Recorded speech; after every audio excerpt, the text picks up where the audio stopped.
Learning to be me from Axiomatic. I was 6 years old when my parents told me that there was a small, dark jewel inside my skull, learning to be me. Microscopic spiders had woven a fine golden web through my brain so that the jewel's teacher could listen to the whisper of my thoughts. The jewel itself eavesdropped on my senses and read the chemical messages carried in my bloodstream. It saw, heard, smelt, tasted, and felt the world exactly as I did, while the teacher monitored its thoughts and compared them with my own. Whenever the jewel's thoughts were wrong, the teacher, faster than thought, rebuilt the jewel slightly, altering it this way and that, seeking out the changes that would make its thoughts correct. Why? So that when I could no longer be me, the jewel could do it for me. I thought, if hearing that makes me feel strange and giddy, how must it make the jewel feel? Exactly the same, I reasoned. It doesn't know it's the jewel, and it too wonders how the jewel must feel. It too reasons. Exactly the same. It doesn't know it's the jewel, and it too wonders how the jewel must feel. And it too wonders. I knew because I wondered. It too wonders whether it's the real me, or whether in fact it's only the jewel that's learning to be me. As a scornful 12-year-old, I would have mocked such childish concerns. Everybody had the jewel save the members of obscure religious sects, and dwelling upon the strangeness of it struck me as unbearably pretentious. The jewel was the jewel, a mundane fact of life, as ordinary as excrement. My friends and I told bad jokes about it, the same way we told bad jokes about sex, to prove to each other how blasé we were about the whole idea. Yet we weren't quite as jaded and imperturbable as we pretended to be. One day when we were all loitering in the park, up to nothing in particular, one of the gang, whose name I've forgotten, but who is stuck in my mind as always being far too clever for his own good, asked each of us in turn, "Who are you? The jewel or the real human?" We all replied unthinkingly, indignantly, "The real human." When the last of us had answered, he cackled and said, "Well, I'm not. I'm the jewel. So you can eat my shit, you losers, because you'll all get flushed down the cosmic toilet. But believe me, I'm going to live forever." We beat him until he bled. By the time I was 14, despite, or perhaps because of, the fact that the jewel was scarcely mentioned in my teaching machine's dull curriculum, I had given the question a great deal more thought. The pedantically correct answer when asked, "Are you the jewel or the human?" had to be the human, because only the human brain was physically able to reply. The jewel received input from the senses, but had no control over the body, and its intended reply coincided with what was actually said only because the device was a perfect imitation of the brain.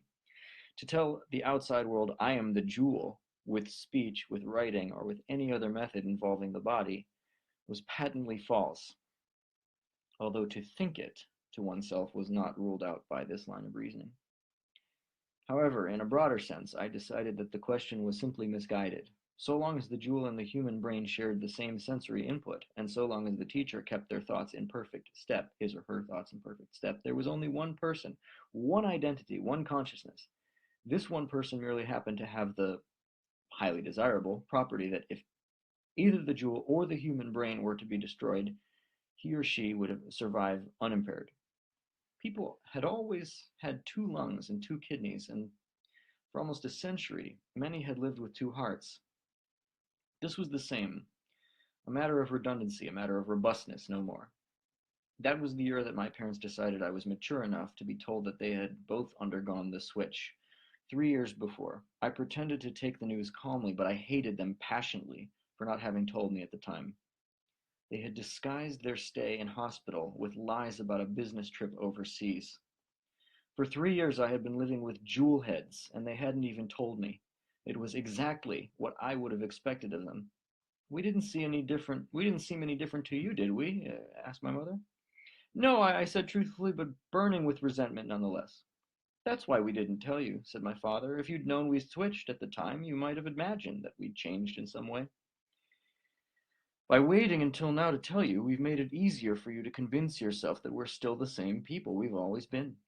He put an arm around me and squeezed me. I almost screamed out, "Don't touch me!" But I remembered in time that I'd convinced myself that the jewel was no big deal. NBD. I should have guessed that they'd done it long before they confessed. After all, I'd known for years that most people underwent the switch in their early 30s. By then, it's downhill for the organic brain, and it would be foolish to have the jewel mimic this decline. So the nervous system is rewired. The reins of the body are handed over to the jewel, and the teacher is deactivated.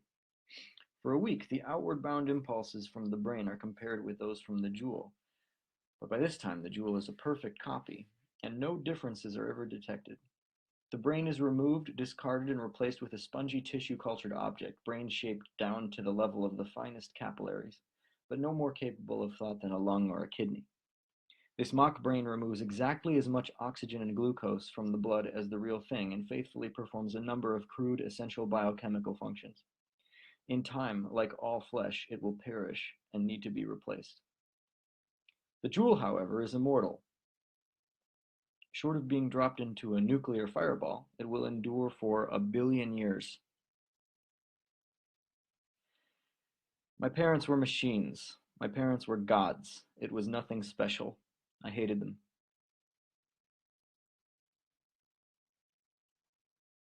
When I was 16, I fell in love and became a child again. Spending warm nights on the beach with Ava, I couldn't believe that a mere machine could ever feel the way I did. I knew full well that if my jewel had been given control of my body, it would have spoken the very same words as I had and executed with equal tenderness and clumsiness my every awkward caress. But I couldn't accept that its inner life was as rich, as miraculous, as joyful as mine.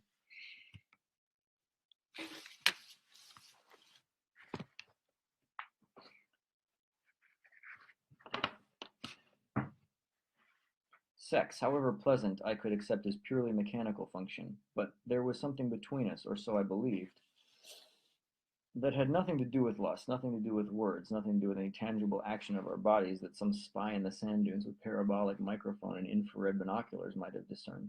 After we made love, we'd gaze up in silence at the handful of visible stars, our souls conjoined in a secret place that no crystalline computer could hope to reach in 1 billion years of striving. If I'd said that to my sensible, smutty 12-year-old self, he would have laughed until he hemorrhaged. I knew by then that the jewel's teacher didn't monitor every single neuron in the brain. That would have been impractical both in terms of handling the data and because of the sheer physical intrusion into the tissue. Someone or other's theorem said that sampling certain critical neurons was almost as good as sampling the lot. And, given some very reasonable assumptions that nobody could disprove, bounds on the errors involved could be established with mathematical rigor. At first, I declared that within these errors, however small,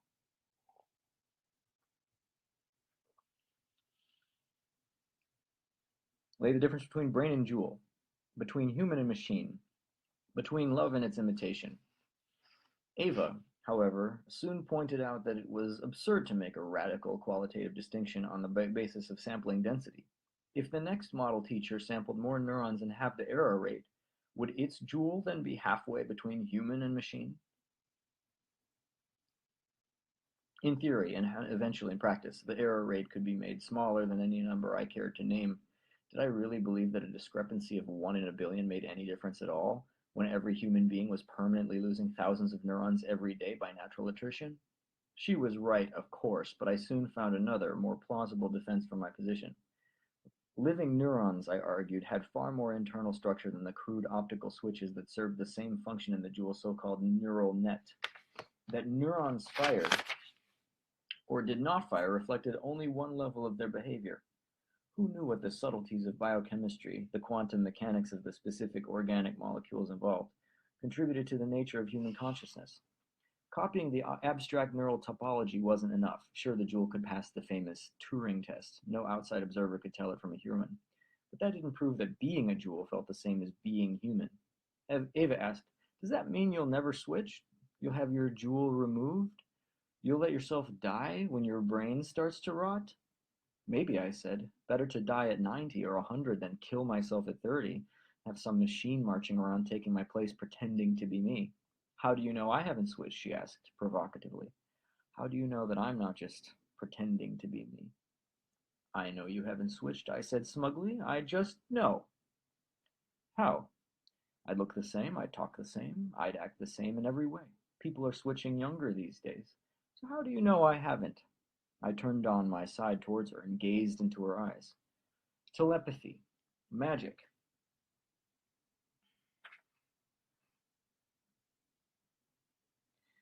Communion of souls. My 12-year-old self started snickering, but by then I knew exactly how to drive him away. At 19, although I was studying finance, I took an undergraduate philosophy unit. The philosophy department, however, apparently had nothing to say about the Ndoli device, more commonly known as the jewel. Ndoli had, in fact, called it the duel, but the accidental homophonic nickname had stuck. Homophonic. They talked about Plato and Descartes and Marx. They talked about St. Augustine, and when feeling particularly modern and adventurous, Sartre. But they'd heard of Gödel, Turing, Hamsun, or Kim. They refused to admit it out. Out of sheer frustration, an essay on Descartes, I suggested that the notion of human consciousness is software that could be implemented equally well on an organic brain or an optical crystal was in fact a throwback to Cartesian dualism. For software, read soul. My tutor superimposed a neat, diagonal, luminous red line over each paragraph that dealt with this idea, and wrote in the margin, in vertical bold-faced 20-point times with a contemptuous 2 hertz flash, "Irrelevant!" I quit philosophy and enrolled in a unit of optical crystal engineering for non-specialists. I learned a lot of solid-state quantum mechanics. I learned a lot of fascinating mathematics. I learned that a neural net is a device only used for solving problems that are far too hard to be understood. A sufficiently flexible neural net can be configured by feedback to mimic almost any system, to produce the same patterns of output from the same patterns of input. But achieving this sheds no light whatsoever on the nature of the system being emulated. Understanding, the lecturer told us, is an overrated concept. Nobody really understands how a fertilized egg turns into a human. What should we do? Stop having children until ontogenesis can be described by a set of differential equations? I had to concede that she had a point there. It was clear to me that by then nobody had the answers I craved, and I was hardly likely to come up with them myself. My intellectual skills were at best mediocre. It came down to a simple choice. I could waste time fretting about the mysteries of consciousness, or like everybody else, I could stop worrying and get on with my life. When I married Daphne at 23, Ava was a distant memory, and so was any thought of the communion of souls. Daphne was 31, an executive in the merchant bank that had hired me during my PhD. And everyone agreed that the marriage would benefit my career. What she got out of it, I was never quite sure. Maybe she actually liked me. We had an agreeable sex life, and we comforted each other whenever we were down, the way any kind-hearted person would comfort an animal in distress.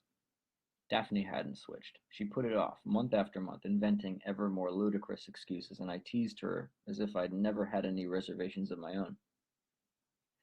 "I'm afraid," she confessed one night. "What if I die when it happens? What if all that's left is a robot, a puppet, a thing? I don't want to die." Talk like that made me squirm, but I hid my feelings.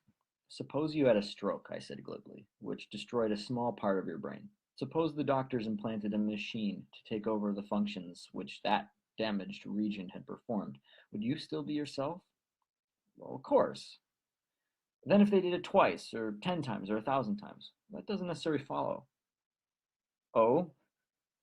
At what magic percentage, then, would you stop being you?" She glared at me.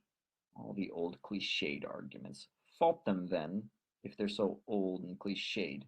She started to cry. "I don't have to. F you. I'm scared to death, and you don't give an SHIT. I'm not going to say things like that because it's a family program, although it is PG-13. I took her in my arms. "Shh, I'm sorry. But everyone does this sooner or later. You mustn't be afraid. I'm here. I love you." The words might have been a recording triggered automatically by the sight of her tears. Will you do it with me? I went cold. What? Have the operation on the same day. Switch when I switch? Lots of couples did that. Like my parents. Sometimes, no doubt, it was a matter of love, commitment, sharing. Other times, I'm sure it was more a matter of neither partner wishing to be an unswitched person living with a jewel head. I was silent for a while. I said, sure. In the months that followed, all of Daphne's fears, which I'd mocked as childish and superstitious, rapidly began to make perfect sense, and my own rational arguments came to sound abstract and hollow. I backed out at the last minute. I refused the anesthetic and fled the hospital. Daphne went ahead, not knowing I had abandoned her. I never saw her again. I couldn't face her. I quit my job and I left town for a year, sickened by my cowardice and betrayal, but at the same time euphoric that I had escaped. She brought a suit against me, but then dropped it a few days later and agreed, through her lawyers, to an uncomplicated divorce. Before the divorce came through, she sent me a brief letter. There was nothing to fear after all. I'm exactly the person I've always been. Putting it off was insane. Now that I've taken the leap of faith, I couldn't be more at ease. Your loving robot wife, Daphne. By the time I was 28, almost everyone I knew had switched. All my friends from university had done it. Colleagues at my new job as young as 21 had done it. Ava, I heard through a friend of a friend, had done it 6 years before. The longer I delayed, the harder the decision became. I could talk to 1,000 people who had switched. I could grill my closest friends for hours about their childhood memories and their most private thoughts, but however compelling their words, I knew that the Ndoli device had spent decades buried in their heads, learning to fake exactly this kind of behavior. Of course, I always acknowledged that it was equally impossible to be certain that even another unswitched person had an inner life in any way the same as my own, but it didn't seem unreasonable to be more inclined to give the benefit of the doubt to people whose skulls hadn't yet been scraped out with a curette. I drifted apart from my friends. I stopped searching for a lover. I took to working at home. I put in longer hours and my productivity rose, so the company didn't mind at all. I couldn't bear to be with people whose humanity I doubted. I wasn't by any means unique. Once I started looking, I found dozens of organizations exclusively for people who hadn't switched, ranging from a social club that might as easily have been for divorcees to a paranoid paramilitary resistance front who thought they were living out Invasion of the Body Snatchers. Even the members of the social club, though, struck me as extremely maladjusted. Many of them shared my concerns, almost precisely, but my own ideas from other lips sounded obsessive and ill-conceived. I was briefly involved with an unswitched woman in her early 40s, but all we ever talked about was our fear of switching. It was masochistic, it was suffocating, it was insane. I decided to seek psychiatric help, but I couldn't bring myself to see a therapist who had switched. When I finally found one who hadn't, she tried to talk me into helping her blow up a power station to let them know who was boss. I'd lie awake for hours every night, trying to convince myself one way or the other, but the longer I dwelt upon the issues, the more tenuous and elusive they became. Who was I, anyway? What did it mean that I was still alive when my personality was utterly different from that of 2 decades before? My early selves were as good as dead. I remembered them no more clearly than I remembered contemporary acquaintances, yet this loss caused me only the slightest discomfort. Maybe the destruction of my organic brain would be the merest hiccup compared to all the changes that I'd been through in my life so far. Or maybe not. Maybe it would be exactly like dying. Sometimes I end up weeping and trembling, terrified and desperately lonely, unable to comprehend and yet unable to cease contemplating the dizzying prospect of my own non-existence. At other times, I'd simply grow healthily sick of the whole tedious subject. Sometimes I felt certain that the nature of the jewel's inner life was the most important question humanity could ever confront. At other times, my qualms seemed fey and laughable. Every day, hundreds of thousands of people switched, and the world apparently went on as always. Surely that fact carried more weight than any abstruse philosophical argument. Finally, I made an appointment for the operation. I thought, what is there to lose? 60 more years of uncertainty and paranoia? If the human race was replacing itself with clockwork automata, I was better off dead. I lacked the blind conviction to join the psychotic underground, who in any case were tolerated by the authorities only so long as they remained ineffectual. On the other hand, if all my fears were unfounded, if my sense of identity could survive the switch as easily as it had already survived such traumas as sleeping and waking, the constant death of brain cells, growth, experience, learning, and forgetting, then I would gain not only eternal life, but an end to my doubts and my alienation. I was shopping for food one Sunday morning, 2 months before the operation was scheduled to take place, flicking through the images of an online grocery catalog, when a mouth-watering shot of the latest variety of apple caught my fancy. I decided to order half a dozen. I didn't, though. Instead, I hit the key which displayed the next item. My mistake, I knew, was easily remedied. A single keystroke could take me back to the apples. The screen showed pears, oranges, grapefruit. I tried to look down to see what my clumsy fingers were up to, but my eyes remained fixed on the screen. I panicked. I wanted to leap to my feet, but my legs would not obey me. I tried to cry out, but I couldn't make a sound. I didn't feel injured. I didn't feel weak. Was I paralyzed? Brain damaged? I could still feel my fingers on the keypad, the soles of my feet on the carpet, my back against the chair. I watched myself order pineapples. I felt myself rise, stretch, and walk calmly from the room. In the kitchen, I drank a glass of water.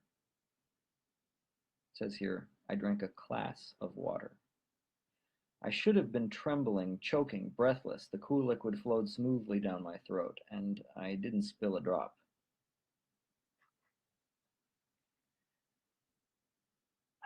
I could only think of one explanation. I had switched, spontaneously. The jewel had taken over, while my brain was still alive. All my wildest paranoid fears had come true. While my body went ahead with an ordinary Sunday morning, I was lost in the claustrophobic delirium of helplessness. The fact that everything I did was exactly what I had planned to do gave me no comfort. I caught a train to the beach. I swam for half an hour. I might as well have been running amuck with an axe or crawling naked down the street, painted with my own excrement and howling like a wolf. I'd lost control. My body had turned into a living straitjacket, and I couldn't struggle, I couldn't scream, couldn't even close my eyes. I saw my reflection, faintly, in a window on the train, and I couldn't begin to guess what the mind that ruled that bland, tranquil face was thinking.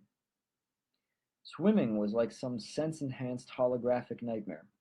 I was a volitionless object, and the perfect familiarity of the signals from my body only made the experience more horribly wrong.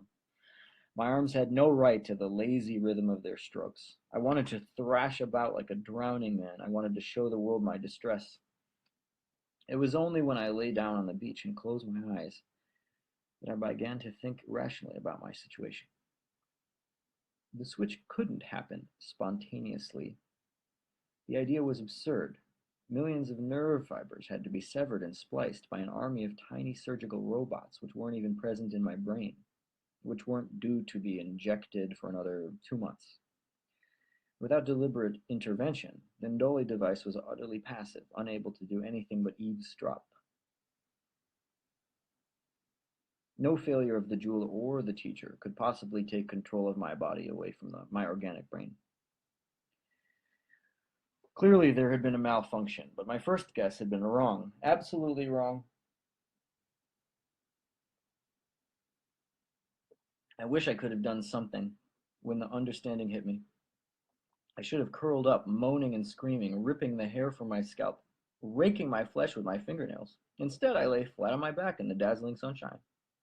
There was an itch behind my right knee, but I was apparently far too lazy to scratch it. Oh, I ought to have imagined, pardon me, I ought to have managed, at the very least, a good solid bout of hysterical laughter when I realized that I was the jewel.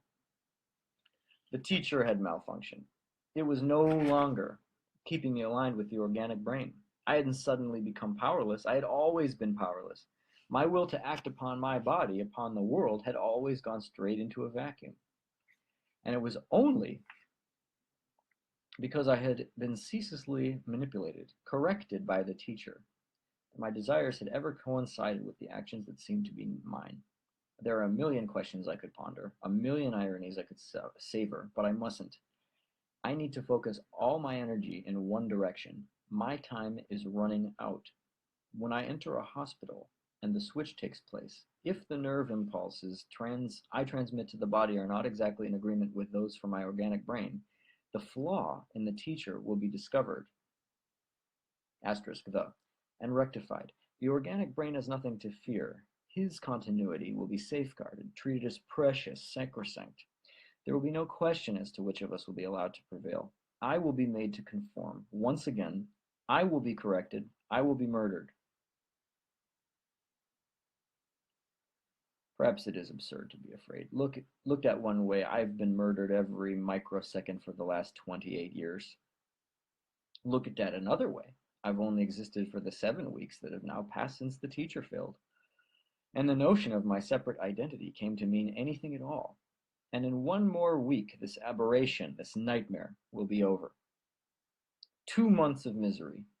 Why should I begrudge losing that when I'm on the verge of inheriting eternity? Except that it won't be I who inherits it, since 2 months of misery is all that defines me. The permutations of intellectual interpretation are endless, but ultimately, I can only act upon my desperate will to survive. I don't feel like an aberration, a disposable glitch. How can I possibly hope to survive? I must conform, of my own free will.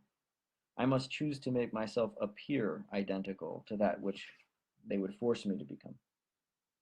After 28 years, surely I am still close enough to him to carry off the deception. If I study every clue that reaches me through our shared senses, surely I can put myself in his place, forget temporarily the revelation of my separateness, and force myself back into sync. Won't be easy. He met a woman on the beach the day I came into being. Her name is Kathy. They've slept together 3 times, and he thinks he loves her. Or at least, he's said it to her face. He's whispered it to her while she slept. He's written it, true or false, into his diary. I feel nothing for her. She's a nice enough person, I'm sure, but I hardly know her. Preoccupied with my plight, I've paid scant attention to her conversation, and the act of sex was, for me, little more than a distasteful piece of involuntary voyeurism. Since I realized what was at stake, I've tried to succumb to the same emotions as my alter ego. But how can I love her when communication between us is impossible, when she doesn't even know I exist? If she rules his thoughts day and night, night and day, but is nothing but a dangerous obstacle to me, how can I hope to achieve the flawless imitation that will enable me to escape death? He's sleeping now, so I must sleep. I listen to his heartbeat, his slow breathing, and try to achieve a tranquility consonant with these rhythms. For a moment, I am discouraged. Even my dreams will be different. Our divergence is ineradicable. My goal is laughable, ludicrous, pathetic. Every nerve impulse for a week, my fear of detection and my attempts to conceal it will unavoidably distort my responses. This knot of lies and panic will be impossible to hide. Yet as I drift towards sleep, I find myself believing that I will succeed. I must dream for a while.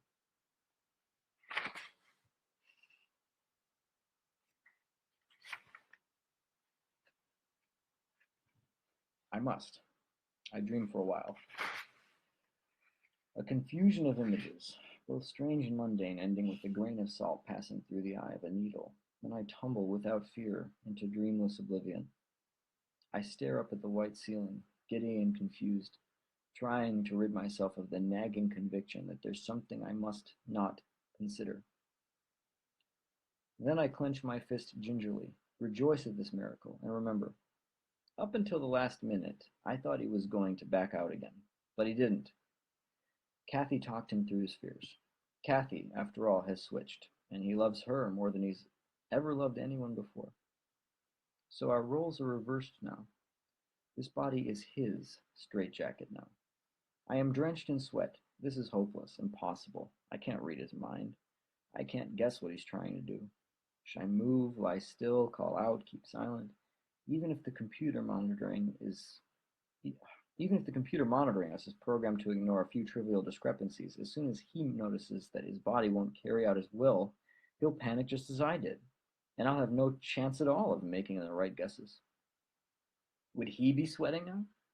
Would his breathing be constricted like this? No.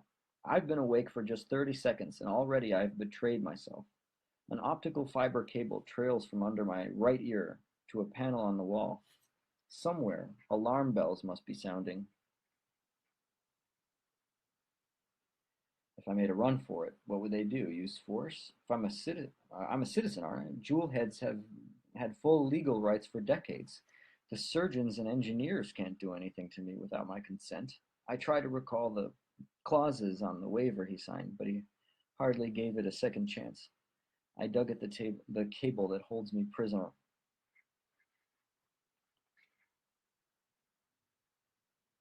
I tug at the cable that holds me prisoner, but it's firmly anchored at both ends. When the door swings open for a moment, I think I'm going to fall to pieces, but from somewhere, I find the strength to compose myself. It's my neurologist, Dr. Prem. He smiles and says, "How are you feeling?" "Not too bad." I nod dumbly. The biggest shock for most people is that they don't feel different at all. For a while, you'll think, it can't be this simple, it can't be this easy, it can't be this normal, but you'll soon come to accept that it is. And life will go on unchanged. He beams, taps my shoulder paternally, then turns and departs. Hours pass. What are they waiting for?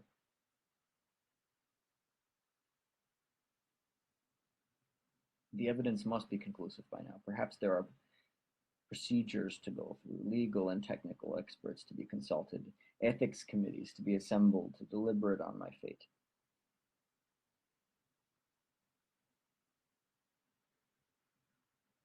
I'm soaked in perspiration, trembling uncontrollably. I grab the cable several times and yank with all my strength, but it seems fixed in concrete at one end and bolted to my skull at the other. An orderly brings me a meal. "Cheer up," he says. "Visiting time soon." Afterwards, he brings me a bedpan, but I'm too nervous even to urinate. Kathy frowns when she sees me. "What's wrong?" I shrug and smile, shivering, wonder why I'm even trying to go through with the charade. "Nothing. I just feel a bit sick, that's all." She takes my hand and bends and kisses me on the lips. In spite of everything, I find myself instantly aroused. Still leaning over me, she smiles and says, "It's over now, okay? There's nothing left to be afraid of. You're a little shook up, but you know in your heart you're still who you've always been. And I love you." I nod. We make small talk. She leaves. I whisper to myself hysterically, "I'm still who I've always been. I'm still who I've always been."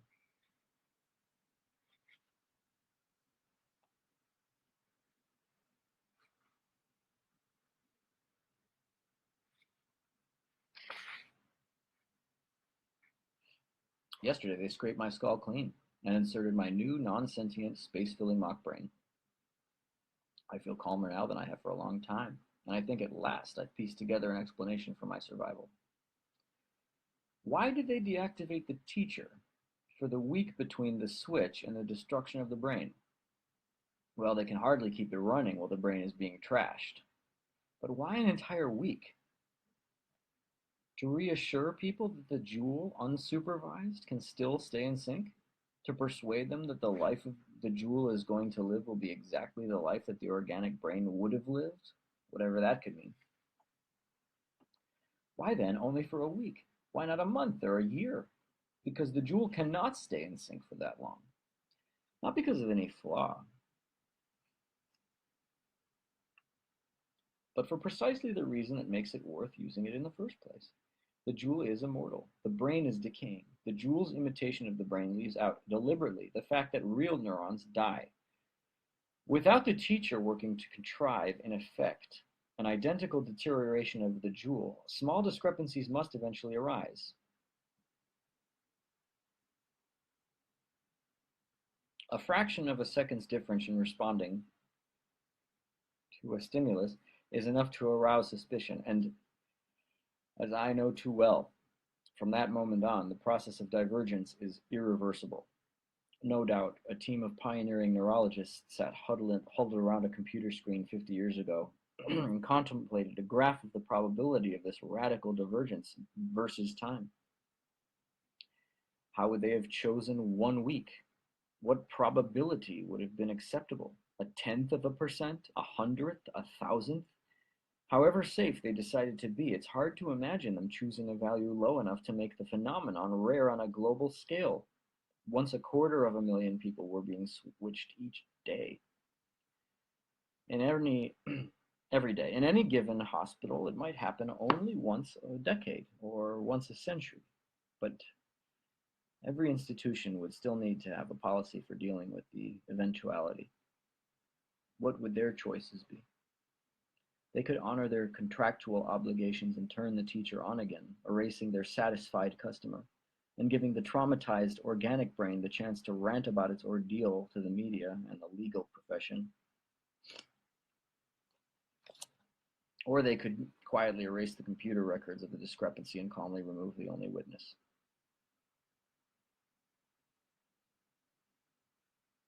So this is it, eternity.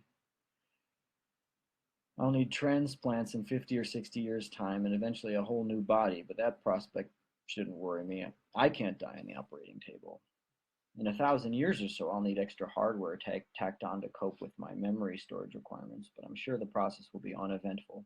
On a time scale of millions of years, the structure of the jewel is subject to cosmic ray damage, but error-free transcription to a fresh crystal at regular intervals will circumvent that problem.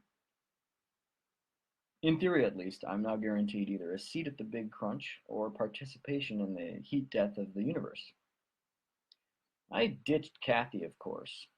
I might have learned to like her, but she made me nervous, and I was thoroughly sick of feeling that I had to play a role.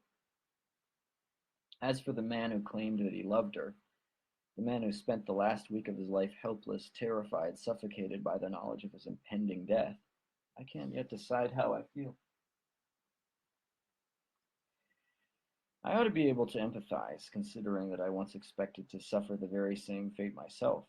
Yet somehow he simply isn't real to me. I know my brain was modeled on his, giving him a kind of casual, causal primacy. But in spite of that, I think of him now as a pale, insubstantial shadow. After all, I have no way of knowing if his sense of himself, his deepest inner life, his experience of being, was in any way comparable to my own.